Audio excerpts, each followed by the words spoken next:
Somewhere in the world, there is an old woman who was married for 40 years to a man she never once called her soulmate. If you asked her, "Did you love him?" she wouldn't smile. She wouldn't search for words. She'd just say, "We didn't expect love to fix us.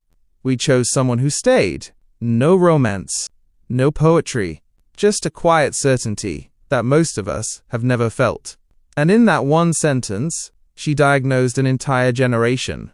Because here is the uncomfortable truth. We are the most educated generation in human history when it comes to relationships. We have therapy. We have attachment theory.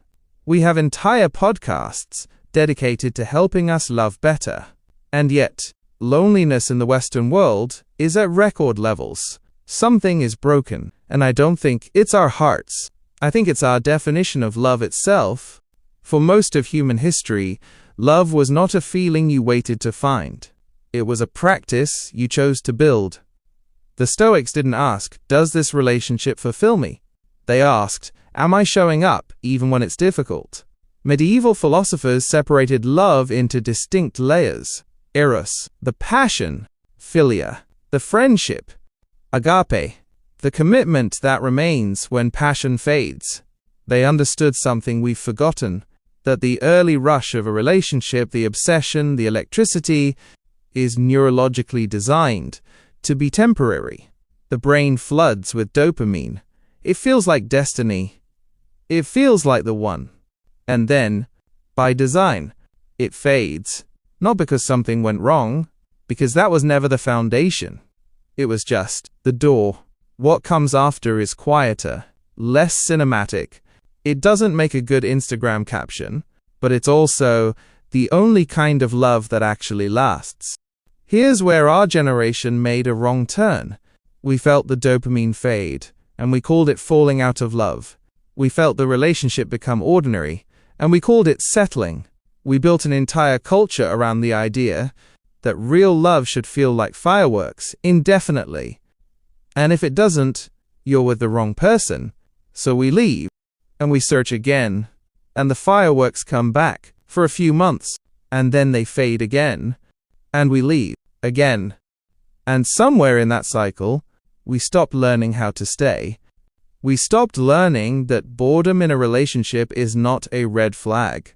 It's an invitation to go deeper than excitement ever could. That old woman who stayed for 40 years, she wasn't trapped. She wasn't defeated.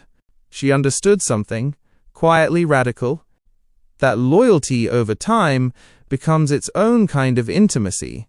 That shared history, the arguments, the silences, the ordinary Tuesdays, build something no first date ever could. The ancient Greeks had a word, pragma, the love that develops through years of choice, not found, constructed. It's the rarest form of love, and it's the one we've stopped believing in. So here is the question worth sitting with. Are we actually evolving in how we love, or are we just getting better at leaving?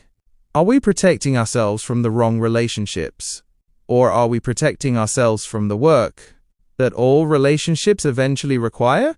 The most untold story of our time might not be about war or money or power. It might be about a generation that had every tool to love deeply and still chose the exit. The moment love stopped being easy, that old woman already knew the answer. She just didn't think she'd have to explain it. Perhaps the greatest romance isn't found in the beginning, but in the middle of the mess. Subscribe to join us as we uncover the truths that have been left behind.